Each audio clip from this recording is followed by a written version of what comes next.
Salve, salve, galera! Tá começando mais uma edição do Podiocast, o seu podcast de motociclismo que fala de tudo sobre velocidade em duas rodas, uma produção do motorsport.com em parceria com a Yamaha Racing Brasil. E no episódio de hoje a gente vai falar aí tudo sobre o GP da Grã-Bretanha de MotoGP e também a gente vai falar de brasileiro de motocross. Teve uma final emocionante em Ponta Grossa, então vamos ter aí um bloco dedicado ao motocross. E aqui vocês estão vendo formação já prontíssima do Podiocast para mais uma gravação. Felipe Mota, apresentador da ESPN, mais uma vez junto com a gente aqui. Felipe, muito obrigado pela presença. Prazer é sempre meu, Gui. Um abraço para você e a todo mundo ligado. E vocês já estão vendo aqui também Fausto Macieira, que eu já quero que dê o brap inicial, mas que também responda uma pergunta. Fausto, esse fim de semana a gente teve aí as pinturas retrôs da MotoGP lá em Silverstone. Foi fácil ficar identificando os pilotos com as pinturas diferentes? É isso, bom dia Guilherme Longo, bom dia Felipe Mota, Felipe Mota e Felipe Mota, salve rapaziada ligada no podcast, oferecimento Yamaha Racing Brasil e Motorsport Brasil. Rapaz, foi assim difícil escolher a mais bonita, identificar, achei que foi relativamente fácil, né? As motos vermelhas estavam ali se destacando, né? Aquela pintura da Garelli, da moto do Martin, ficou linda, né? Mas assim, a que eu achei mais bonita, depois eu vou falar, né? Depois eu vou falar na que eu achei mais bonita, mas eu achei que as pinturas ficaram espetaculares e foi uma corrida que marcou história, né? 75 anos e terminou com uma vitória de um inglês, né? Então foi muito significativo o fim de semana, especialmente o domingo em Silverstone, e não choveu, o que é muito bom. Valeu, rapaziada, tamo junto. É isso aí, a gente vai fazer a eleição da pintura mais bonita desse fim de semana depois, mas vamos primeiro começar falando desse fim de semana, né? Porque a gente teve Enea Bastianini fazendo a limpa, só faltou a pole position, mas os 37 pontos que estavam em jogo, o Bastianini foi lá e fez. Felipe, um grande fim de semana do Bastianini, uma resposta até num momento que ele estava muito embaixo, né? Acabou de perder o emprego na Ducati, sabe que vai para Tech 3 ano que vem, mas está saindo da melhor moto para uma equipe satélite de uma marca que está um pouco atrás. Então, a sensação que eu tenho é que se ele tivesse feito... Não, primeiro se ele tivesse feito mais vezes isso, ele seria campeão mundial. Não ia nem falar que ele ia manter o emprego, né? Se o cara faz isso 7 vezes num ano, o cara tá ganhando o título. Mas se ele tivesse feito um pouquinho mais, talvez ele não tivesse perdido o emprego dele, independentemente de qualquer narrativa. O Max podia estar voando, o Martin podia estar voando. Se ele tivesse brilhando a ponto de ser um segundo de luxo próximo ali ao Bagnaia, já seria algo que ele defenderia a sua trajetória ali. Mas pensando no campeonato, no momento que ele emparelha ali com o Bagnaia, eu tive a sensação, vendo a corrida, eu falei, poxa, ele está mais rápido. E aí é aquela coisa, ele vai passar o Bagnaia e ele vai ter condição de chegar no Martin. E matematicamente isso era importante, né? Porque se o Martin ganhasse com o Bagnaia em segundo, a vantagem ia ser maior do que Martin em segundo, Bagnaia em terceiro. Então, assim, a hora que tava 1, 2, 3 e o Enea Bastianini vindo com tudo, eu falei, pô, um negócio aí para Ducati é ele realmente limpar os dois, né? E foi o que aconteceu. Então, do ponto de vista de matemática de campeonato, individualmente foi excelente para ele, mas de matemática ele ajudou demais a Ducati. Inclusive o Felipe falou aí da matemática do campeonato, vamos falar da classificação como é que tá? Jorge Martin reassumiu a liderança depois desse fim de semana, 241 pontos, só que Pecco Bagnaia tá 3 pontos atrás só, 238.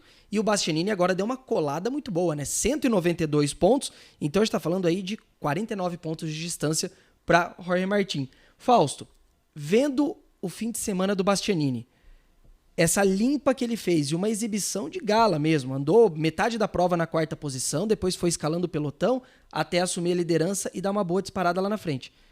Dá para o Bastianini pensar, talvez, acho que talvez o título pode ser muito, mas em brigar pelo vice-campeonato no fim do ano?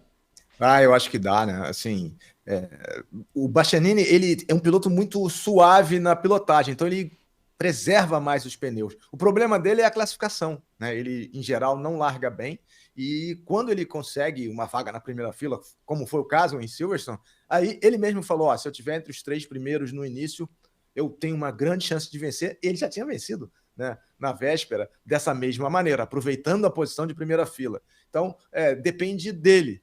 O empenho da Ducati para ele vencer o título, ou o Martin vencer um título, eu acho que é menos forte do que para o próprio Marc Marquez, né? Porque assim, o favorito da Ducati, inclusive no ano que vem, vai continuar sendo o Bagnaia, né? Mas para eles é é menos difícil, né? Não é mais fácil, mas é menos difícil aceitar um Marques campeão com a moto do ano anterior, né? Mostrando o quê? Que a moto realmente é isso tudo, e a gente sabe que é, do que dois pilotos que estão cumprindo aviso prévio, né? E o Martin, ele e a equipe cumprindo aviso prévio, serem campeões mundiais. Então, eu acho que o Bastianini tem chance, depende dele e vai ser contra toda a estrutura em torno dele, né? É complicado uma situação aí que ele vai ter que enfrentar. A gente chegou na metade da temporada, né? Foram 10 corridas, faltam 10. Então, vamos continuar falando aí dos melhores colocados dessa corrida. A gente teve Jorge Martin, segundo colocado, reassumindo a liderança do campeonato. Mas a questão é, a gente debateu isso durante as férias da MotoGP, que a vida do Martin estaria muito complicada a partir de agora. E ele mesmo falou durante a Ducati World Week, que a gente teve em Misano recentemente, que ele sente que ele e a Pramac estão isolados neste momento, porque ambos estão de saída da Ducati. A questão é, com o que a gente viu esse fim de semana, dá ainda pro Martin pensar no título ou esse isolamento vai começar a pesar daqui pra frente, Felipe? Não, o que a gente viu eu acho que é muito sensível, muito bom, assim, no sentido, eu defendo, no dia que foi feito o anúncio do Marques na Ducati, a gente tava gravando o podcast, e eu falei, agora esquece. Aí depois a gente entrevistou o Alex Barros falou, agora esquece. Então, se a gente tem essa ideia de que dificilmente ele vai ser campeão, e eu mantenho, já seria difícil se não tivesse toda essa movimentação, já seria difícil. Mas tendo toda essa movimentação, eu achava praticamente impossível. Qual que é a receita para ele minimamente ter chance? Aconteceu o que aconteceu em Silverstone. Ele fazia a parte dele bem no sábado, fazia a parte dele bem no domingo, e o Bagnaia, que vinha aí embaladíssimo, erra no sábado, no domingo faz uma corrida absolutamente protocolar ali, nada excepcional, mas salva seus pontos, e ele soma mais pontos do que o Bagnaia. A chance dele é essa, é corrida a corrida, na matemática ganha mais 4, vem menos 2, ganha mais 6, aí vem menos 8, e fica nesse lero-lero, sabe? Vai pra lá, vem pra cá, vai pra lá, vem pra cá. A chance dele é essa. Não dá pra gente imaginar, não, agora ele vai varrer 6 corridas seguidas, não vai. Mas se tiver uma probabilidade maior, é mais fácil o Bagnaia fazer isso. Então, enquanto acontecer o que vimos em Silverstone, a chance dele existe. Então, eu acho que pra ele, se você me perguntar, Bastianini, óbvio, é o personagem do fim de semana, mas o vencedor do fim de semana é o Martin, porque assim, o vencedor é óbvio que é o Bastianini, mas ele não vai capitalizar isso para mudar de vida. Ele não vai virar campeão por causa dessa etapa, e ele não segurou o emprego dele nessa etapa. O Martin precisa disso. Se o Martin fizer isso corrida após corrida, eu acho que ele sempre vai ser o mini vencedor de um fim de semana, tentando, porque, cara, automobilismo, motociclismo, esporte de velocidade e tal, muito também é a arte de você estar vivo, corrida após corrida, porque você não sabe. Aí vem um acidente, bato na madeira, porque eu não quero um acidente para ninguém e não quero que também ninguém tenha problema de lesão nem nada, não é isso. Mas automobilismo, motociclismo, a gente está falando sobre isso, a gente está falando sobre quebra, a gente está falando sobre queda. Então, eu acho que a receita do Martin é viver a cada corrida, e Silverstone ele viveu e viveu bem, sai como vencedor, especialmente na luta pelo título. Sem dúvidas. E Fausto, olhando para esse contexto agora, né, vendo que essa possibilidade do Bastianini ter chegado mesmo, entregar performances mais consistentes, o fato dele estar andando ali na frente, tirando pontos dos dois, quem que você vê que pode ser mais prejudicado nessa história? O Martin ou o Bagnaia? Quem tem mais a perder com a chegada do Bastianini aí nessa briga? Pois é, esse é o lado da moeda em que ele está solto para fazer o que bem entender, né? Mas, por exemplo, o Bagnaia teve que pagar o jantar para ele no sábado e no domingo, né? Porque se não fosse ele à frente do Martin fez 2 segundos lugares, o Bagnaia caiu no sábado, e na entrevista depois da corrida ele falou, pensei, vou tentar acompanhar, já caí ontem, fiz 0 ponto e tal, e o Bagnaia tem essa característica de ser mais cerebral do que o Martin, né? E o Bastianini um pouco mais cerebral, mas também não tanto quanto o Bagnaia. E o fim de semana, depois que formou-se essa maneira de disputa com já Q1, Q2 na sexta-feira, um treino de 1 hora já define quem vai para a repescagem, quem vai direto para o Q2.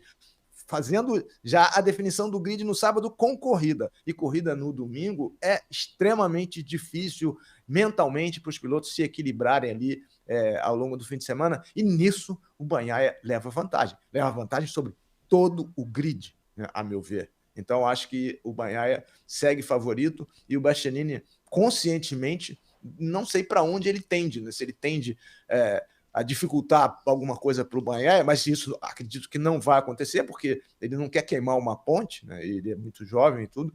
E em relação ao Martinho, acho que é mais difícil. Acho que o Bagnaia continua tendo, pela estratégia de corrida e fim de semana, o melhor desempenho, e por conta disso ele está ali próximo, mas esse fim de semana ele deve essa proximidade ao Enea Bastianini, que está cumprindo o aviso prévio. Muito interessante essa situação. É uma dinâmica interessante, né? E é engraçado que a gente viu a troca, né? A gente estava em etapas em que o Bagnaia estava brilhando, enfileirando vitórias, e agora ele mesmo faz uma corrida mais apagada, como o Fausto bem destacou, teve um erro no sábado.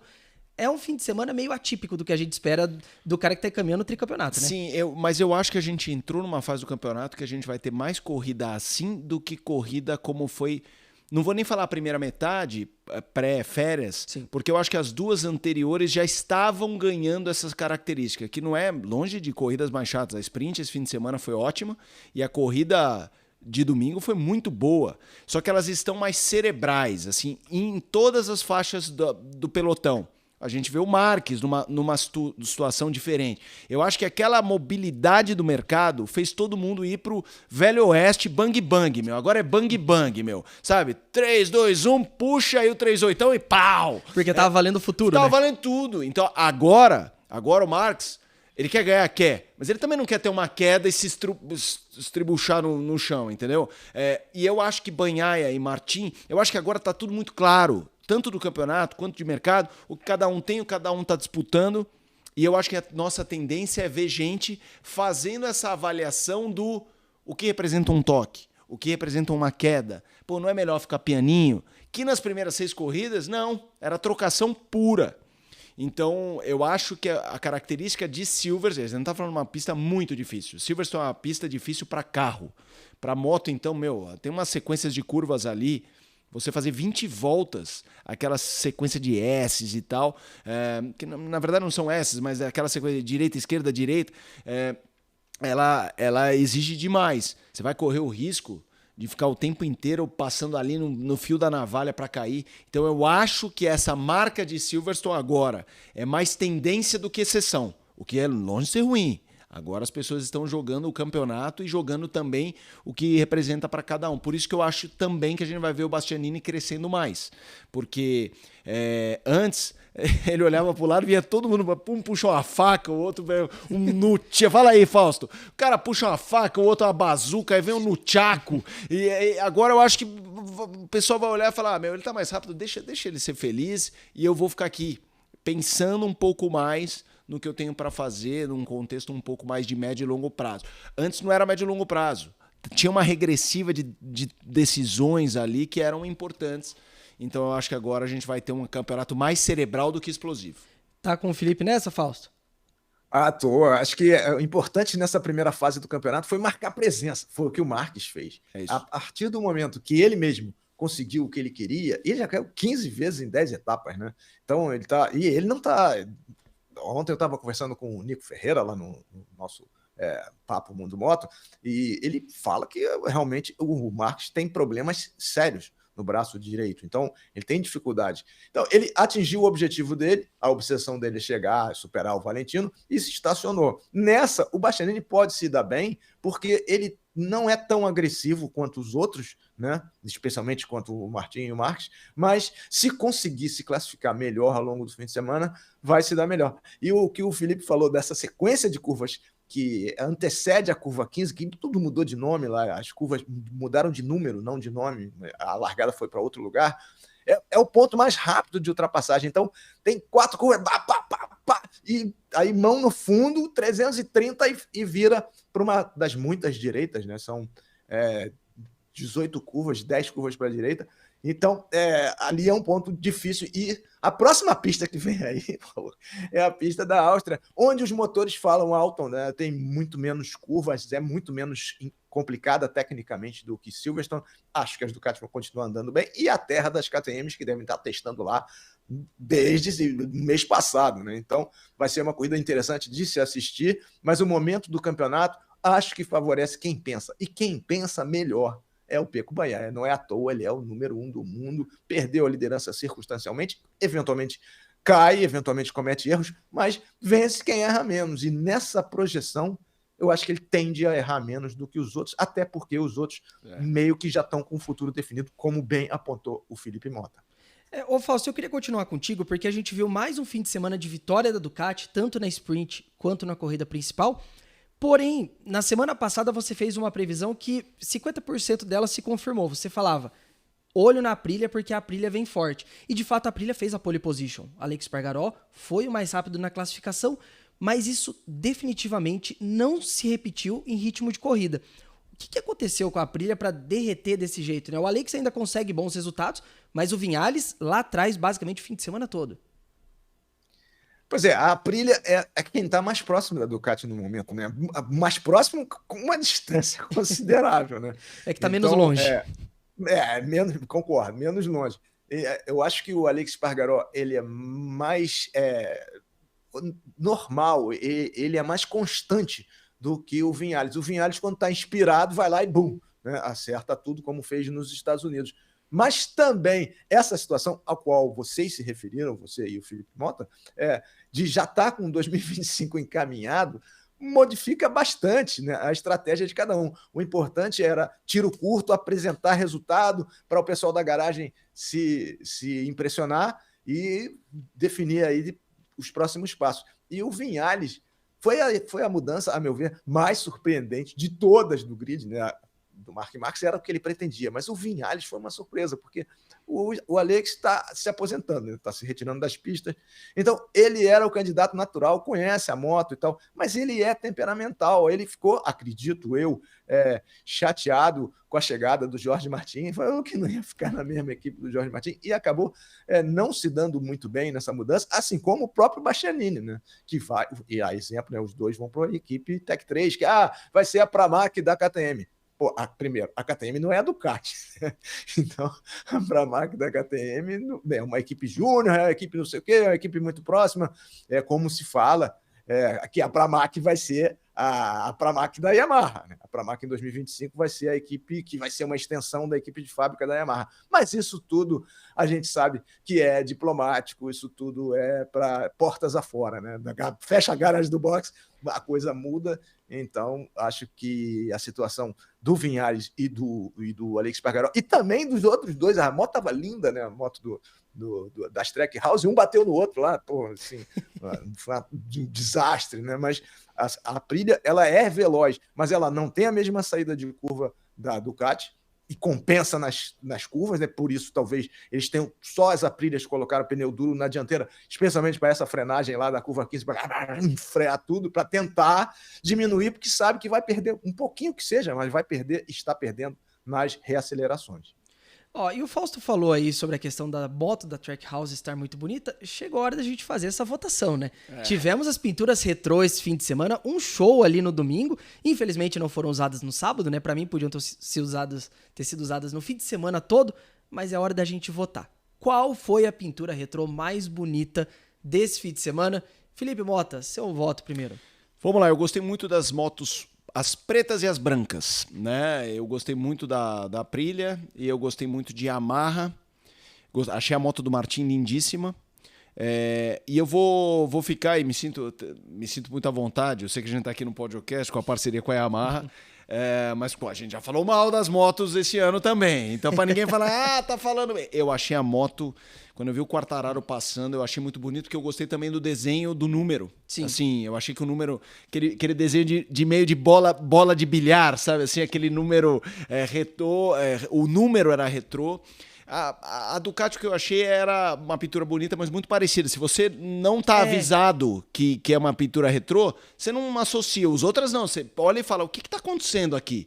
Eu gostei muito da moto do Espargaró, né? Falando, óbvio que estamos falando de motos que são duplas, às vezes o quarteto muito parecido, mas a gente se fixou mais a alguém durante a transmissão. O Espargaró foi um protagonista, então eu levei tempo para me tocar, assim, para associar ele. Caramba, ali, o Espargaró, achei muito legal. E a Yamaha do Quartararo também, que foi a primeira que eu vi. Quando eu vi com o número dele e tal, eu falei, opa, bonitona. Se tiver que votar numa, eu voto primeiro na Yamaha, em segundo na Aprilia.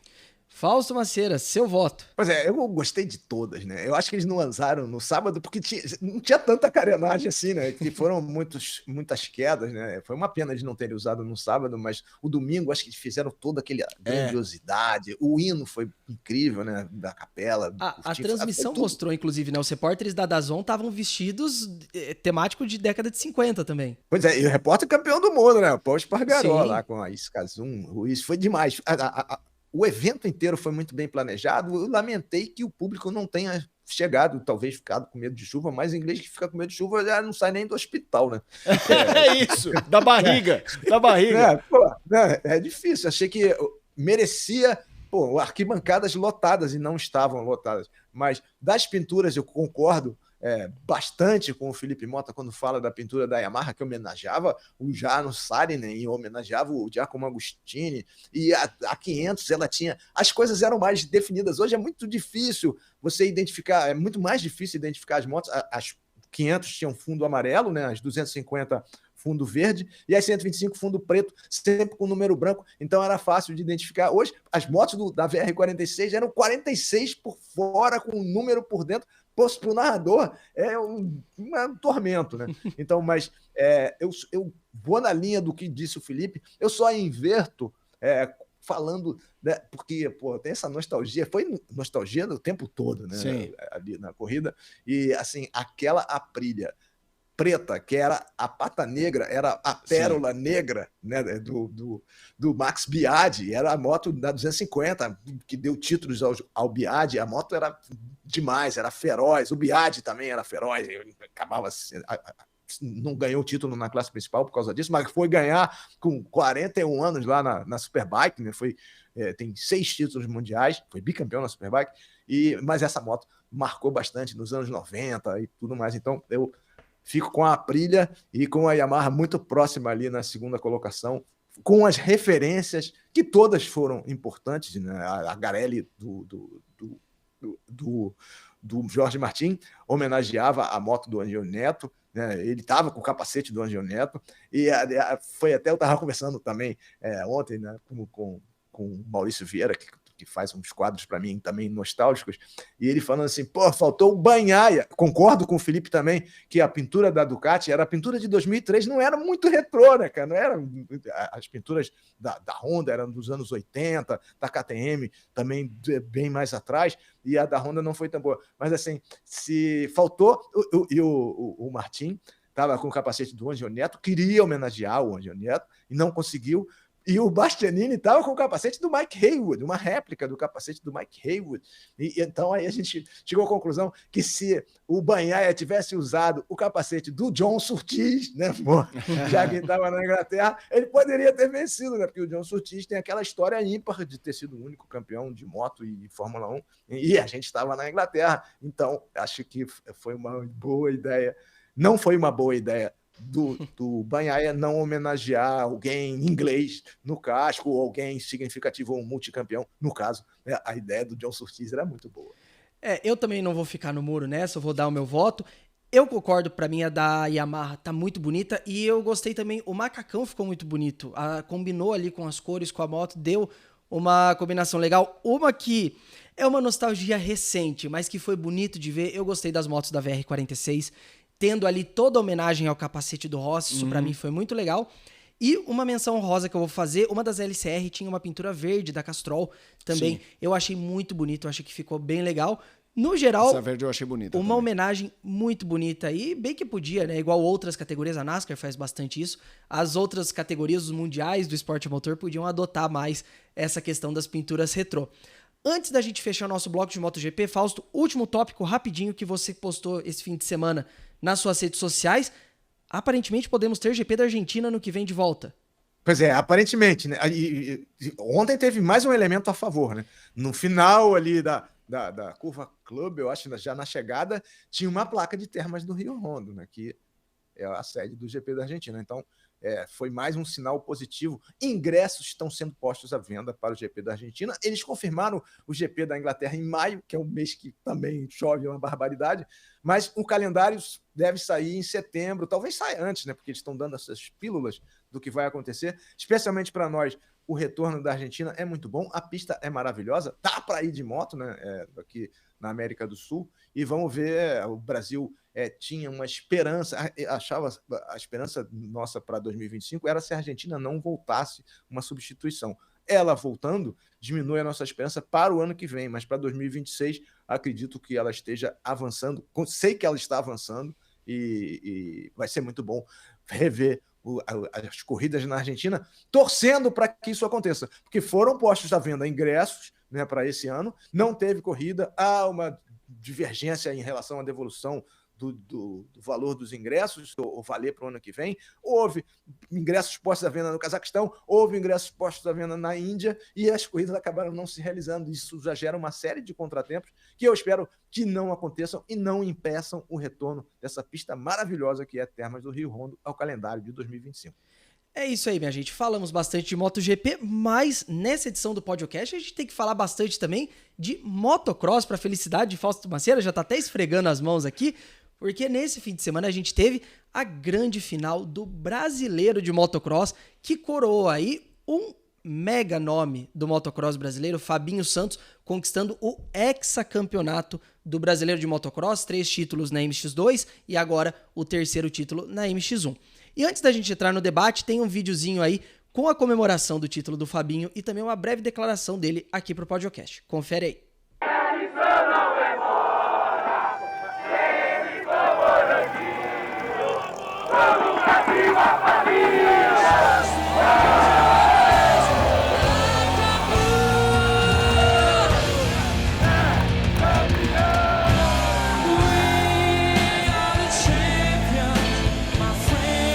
Para mim, defender um time, uma nação, é tudo. Eu sou do que, se vem para ficar em segundo, eu prefiro ficar em casa. Eu venho para a vitória, eu venho para a vitória.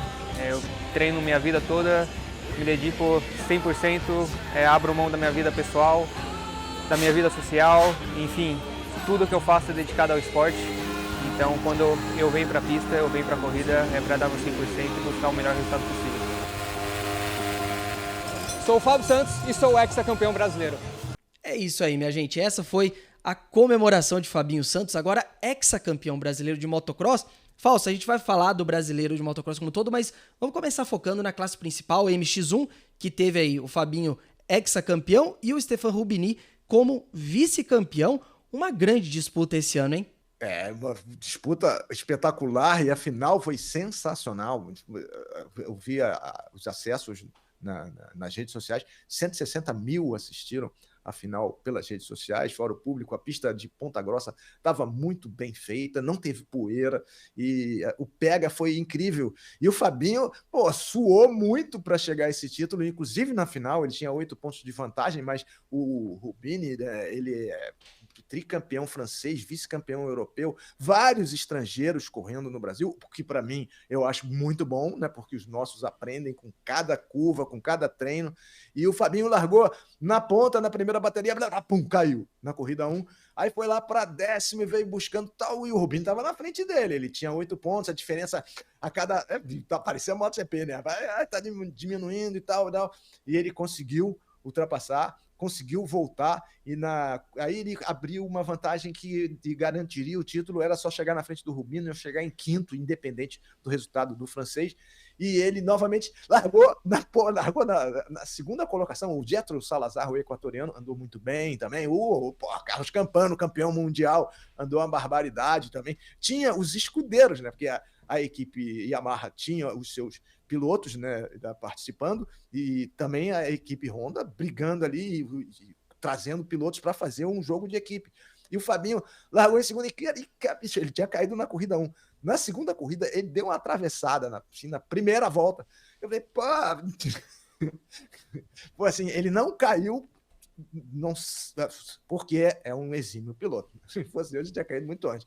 Assim, e conseguiu, nessa corrida também, garantir o título. Uma atuação, um desempenho sensacional. Virou na etapa passada de Interlagos e é hexacampeão brasileiro. 3 títulos na 250, 3 títulos na 450. O Campano tem 5 títulos brasileiros, então a Yamaha reinando na 450, que é uma classe dificílima. A moto tem mais de 60 HP, muito leve, e o piloto tem que ter um preparo físico, tem que a pista vai mudando, ao contrário do que é a MotoGP, que só muda quando chove. No motocross as valas vão mudando, as canaletas, tem piso de areia, uma série de obstáculos e uma série de dificuldades que o Fabinho, que não é alto, no motocross a altura é uma vantagem, né? A gente tem o Gabriel Andrigo da equipe e a Monster Energy, Yamaha Monster Energy de geração, que é grandalhão, né? Que poderia jogar basquete, como ele mesmo falou, e o Fabinho é menor, né? Menor em estatura. Então você tem que ter muito mais técnica, porque essas motos têm uma suspensão muito dura e elas são altas, né? Então o Fabinho, maravilhoso, grande atuação, parabéns por mais um título, e a Yamaha reinando, andando muito forte na MXGP, na MX1 450. Colocando aí a maioria dos pilotos do top 5. E agora, Fausto, MX2, Vitor Hugo de Borba campeão, Bernardo Tiburcio ficando aí com a o vice-campeonato. Também foi uma disputa muito boa até o fim, né? Foi boa, muito boa.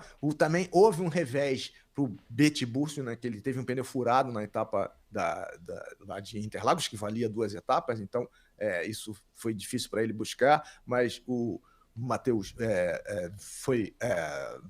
também brigou pelo título até o final e mereceu o número 1 na 250 na MX2. Felipe, a gente acompanhou aí uma etapa do Brasileiro de Motocross durante o Festival Interlagos aí em junho. Pra galera que tá acompanhando aí, que talvez não conhece muito, né, tá assistindo aqui mais por causa da MotoGP, motocross é muito legal de acompanhar, né? Vale a pena assistir. Sem dúvida, sem dúvida. Eu me lembro na época que o Felipe Massa fez as categorias de carro dele, né? Ele tinha o Desafio das Estrelas, ele tinha o Troféu Line, ele tinha a Fórmula Futuro e ele fazia junto ao Carlinhos Romagnoli, que faz o Arena Cross, né? E também foi quem trouxe etapa do Mundial de Motocross. Então, como eles eram... motocross nunca foi assim uma categoria em que eu trabalhei, mas como eram eventos correlacionados, eu estive em várias etapas acompanhando como fã, assim, tô aqui, deixa eu ver qual é que é. Cara, motocross é um bicho muito grande, cara. É muito grande. É um universo completamente à parte, com vida própria. É aquela coisa... Eu vou falar uma coisa que talvez os motociclistas não gostem, mas eu gosto... Que nem eu fiz um festival de associar a moto, eu fiz um paralelo que a moto está entre o automobilismo e o surf, né? Pelo lifestyle, e aí é uma percepção de ambiente mesmo. Cara, um evento de motocross, ele tem uma pegada de entretenimento, assim, não de show, não do Rock in Rio, mas sabe, de show sertanejo, assim, e são coisas diferentes. Eu não estou falando que é o mesmo público, estou falando a mesma característica de você ver grupos indo assistir corridas. Sim. Tanto familiares, assim, uma família, pai, mãe, com filhinho pequenininho já vindo vestido, quanto amigos, quanto a turma, sabe? A turma raiz que curte o motocross. É um universo que não é correlacionado exatamente ao mundo de motos de asfalto, sabe? Tem muito cara que gosta de MotoGP que não entende de motocross, nem sabe do motocross. Tem muito cara do motocross que não se importa com corrida de moto no asfalto. São grupos dentro de um mesmo universo. Sim. O que é incrível, né? Porque mostra como tem espaço para todo mundo. E aí você tem mercados, patrocinadores, equipes sólidas, cada um tocando a sua operação. E fica a dica aí pra galera que tá querendo conhecer, né, um pouco mais o mundo do motocross. O brasileiro desse ano acabou, mas ano que vem tem mais, e a grande graça é que eles correm por vários estados do Brasil, né? São Paulo, Paraná, Rio Grande do Sul, Tocantins, então vários estados aí que recebendo o brasileiro de motocross. E, Fausto, o Felipe falou, né, que o motocross é uma coisa gigante, e a gente tem que terminar esse bloco falando sobre motocross das nações. Saíram aí os 3 escolhidos pela CBM para representar o Brasil. Fabinho Santos vai ser o representante na Open, Enzo Lopes na MX1 e o Bernardo Tiburcio na MX2. O que dizer dessas escolhas aí? Excelentes escolhas. Eu só queria citar os campeões das etapas, né? O Vitor Borba foi o campeão na MX2, na MX Júnior o Caio Grosselin, o Juan Felipe, o José Freire argentino na MX3, a Tatá Castro no feminino, o Lorenzo Richen na 65, o Roosevelt Assunção na MX4, o Ian Costa, campeão geral da YZ Cup, e o Juan Felipe foi o campeão dessa Copa e vai nos representar lá em Matterley Base no Motocross das Nações. O Tiburcio, o o Fábio Santos e o Enzo Lopes, o B vai na 250, o Fábio Santos e o Enzo Lopes vão na MX, na 450 aí na Open, e antigamente era 125, 250 e 500, então tinha, e o grande atrativo, que é uma coisa que o brasileiro tem também, são as 250 correndo contra as 450, né? Aliás, melhoras aí para o Guilherme Bresolin, que acabou se machucando lá na etapa final, e quando junta a 250 e a 450, o grid fica imenso, né? Porque juntam as duas classes com classificação em separado, e vai ser esse mesmo formato do Motocross das Nações. Espero que não chova, que é na Inglaterra. Vai ser no dia 6 de outubro, e tá todo mundo se preparando. Fabinho já é a 7ª vez que é convocado, sempre andou muito bem, tem feito preparação na Europa, vai se dedicar a esse campeonato. A gente tem esse fim de semana final do Arena Cross, não sei se ele vai participar, a Yamaha lidera nas duas classes, mas acredito que ele vai se concentrar nos treinamentos para o Nações, onde esperamos uma grande atuação. Eu espero um top 10 para o Brasil, espero classificação para a final. É muito difícil, é a Copa do Mundo do motocross, são 3 corridas, classificação por pontos perdidos, são 6 resultados, né, somando as duas classes, e despreza o pior resultado, então são 5 resultados que vale, e a gente já tem que começar acertando o sorteio da escolha da posição no gate, que é importantíssimo. Eu concordo muito com o que o Felipe falou, que o motocross tem essa parte do entretenimento, do show, tanto que dessa parte do entretenimento, dos saltos, das manobras radicais, surgiu uma nova modalidade, né, que é o motocross estilo livre, que no Brasil também tem grandes representantes e nos mostra a variedade de modalidades que o motociclismo esportivo permite um piloto se destacar. Então, isso é muito bacana. Boa sorte para os brasileiros no Motocross das Nações. A gente vai falar mais sobre isso ao longo dos próximos programas. É isso aí, minha gente. O Motocross das Nações é em outubro, mas a gente vai ficar de olho e a gente vai trazer os resultados aqui para vocês. Enquanto isso, a Yamaha está com uma campanha novíssima da R-Series que mal saiu do forno e já está acelerando por aí. É para conhecer e para vibrar junto com a R15 e a R3. Então, ajeita o fone de ouvido e confere aí.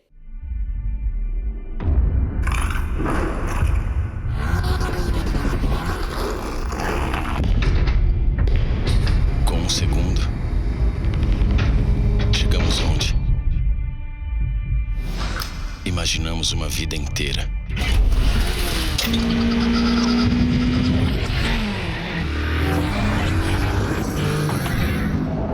Paixão. Adrenalina.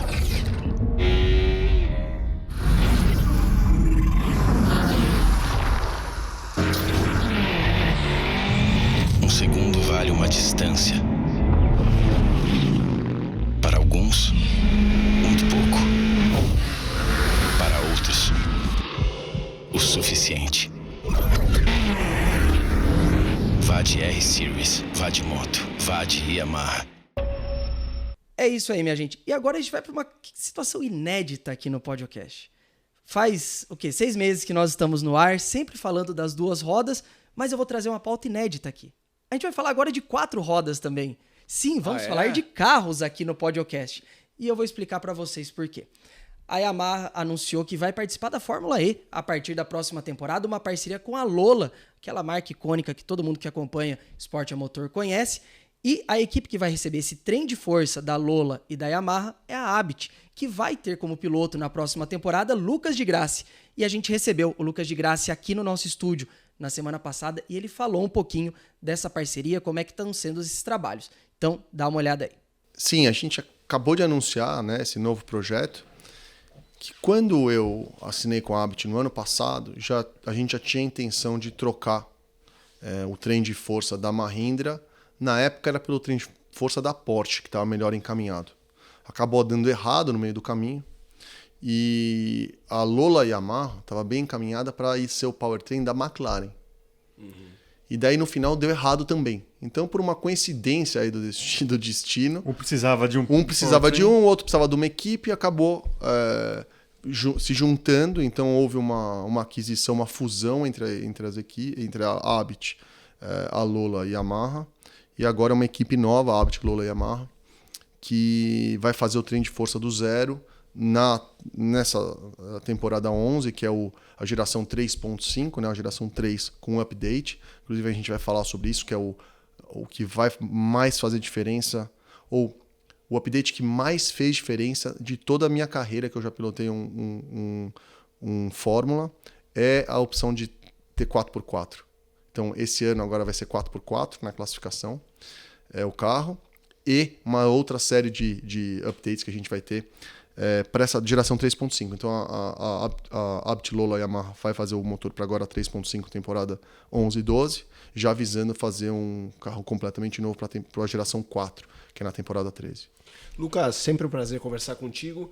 Eu queria que você descrevesse um pouco mais, não só para o público, para a gente mesmo. Eu admito que quando vi o anúncio, eu fiquei muito curioso para entender o trabalho Lola Yamaha. Yamaha é uma grande parceira nossa aqui no motorsport.com. A gente tem um podcast sobre motos com a Yamaha, o podcast, e marca tradicionalíssima. Eu queria que você, nesse papel Valentino Rossi agora, contasse para a gente como é esse trabalho da Lola Yamaha, a divisão de trabalho, quem faz o quê, como que é isso de uma marca conhecida por 2 rodas no mundo de 4 rodas? Eu tenho ainda, né, a gente acabou de anunciar isso aí, acabou de começar os trabalhos, eu tive alguns contatos com o pessoal da Lola Yamaha, mas não muitos. O primeiro contato foi em Tóquio, durante o EPRI de Tóquio, com o pessoal da Yamaha, com os diretores gerais, mas não houve uma conversa muito detalhada. O que eu entendi até agora, a Yamaha está muito preocupada com eletrificação, como estão todas as marcas do segmento, e não existe, eles acham ainda que não existe nenhuma categoria de moto que chega perto, ou nenhuma categoria no automobilismo, na verdade, que chega perto da tecnologia que a gente tem na Fórmula E hoje. Entendi. Mesmo os híbridos da Fórmula 1 são bem diferentes, o jeito de fazer, não a gente pode até entrar em detalhe o porquê disso, mas eles acharam que o melhor lugar para desenvolver motor, inversor, tecnologia de powertrain elétrico é na Fórmula E, e depois usar essa tecnologia para moto, para barco, para jet ski, para praticamente todo o segmento deles. Eu acho que esse é o play da Yamaha. A Lola é uma marca nova, foi comprada recentemente, é uma marca que estava em questão de administração. Administração ou falência, tal, foi comprada há um tempo atrás, resolveu voltar ao automobilismo pela Fórmula E, fez alguns estudos em algumas categorias, Hypercar, Fórmula 1 e tal, e resolveu começar agora a retornar a marca pela Fórmula E. Então eles montaram uma parceria na qual os dois têm interesses diversos. A Lola não vai fazer powertrain, quer fazer carro, e a Yamaha quer fazer powertrain, não quer fazer carro. Então eles fizeram a parceria Lola e Yamaha para desenvolver o motor, desenvolver toda a parte de suspensão, tal, do que pode ser desenvolvido no Fórmula E. E precisavam de uma equipe operacional. E a Abt tem um processo operacional muito, muito bom. Então fizeram essa parceria, eu estou bem empolgado. Eu testei o carro já, e do carro que eu pilotei esse ano e ano passado, é um step, é um passo grande adiante. É isso aí, minha gente. Esse foi Lucas de Grassi falando um pouquinho aí sobre como que vai ser essa parceria da Yamaha com a Lola e a Abt na Fórmula E. O Felipe estava lá na entrevista, mas Fausto, quero ouvir de você essa. Yamaha de volta ao mundo das 4 rodas, depois de já ter tido uma presença na Fórmula 1 nos anos 80 e 90. É verdade, assim, eu tive o privilégio, parabéns ao Lucas de Grassi pelo desempenho, pela carreira. Tive a oportunidade de estar no museu da Yamaha lá no Japão, e tem uma parte dedicada aos automóveis, né? Então, essa entrada deles dos motores a combustão para os motores elétricos, né, só mostra que a Yamaha é excelência onde passa, né? Na música, na arte, no motociclismo especialmente, e agora também no automobilismo, nas classes elétricas que estão crescendo a cada evento. Valeu, parabéns, boa sorte para a Yamaha, boa sorte para o de Grassi. É isso aí, a gente vai ficar de olho aí, mas o nosso podcast de hoje tá chegando ao fim. Semana que vem a gente tá de volta, já fazendo uma prévia da próxima etapa. O Fausto falou, né? GP da Áustria, Red Bull Ring, uma das pistas aí polêmicas, não só nas 2 rodas, nas 4 rodas, sempre rendendo muito debate. E a gente vai trazer tudo aí pra vocês. Felipe Mota, mais uma vez presente aqui, muito obrigado pela participação. Eu que agradeço, foi ótimo, Gui, valeu. Tchau, pessoal. É isso aí, Fausto, seu brabo final. E a gente se vê na semana que vem. É isso, obrigado a vocês. É sempre um prazer conversar sobre moto, sobre automóvel, eventualmente. E parabéns, Yamaha, pelo título. Vamos para a próxima, vamos para mais conquistas em todos os terrenos, em todos os setores. Valeu, rapaziada, aquele abraço. Acelera, Brasil. É isso aí, minha gente. O podcast de hoje tá ficando por aqui. E se você, por acaso, está conhecendo a gente agora, não esqueça, like no vídeo, se inscreva no canal e ative as notificações. E se você está nos ouvindo, a gente está presente aí nos principais agregadores de áudio, Spotify, Deezer, Amazon Music, Apple Podcasts. É só procurar que o podcast está presente em todos. A gente está de volta semana que vem com muito mais emoção em Duas Rodas. É isso aí, valeu e até mais.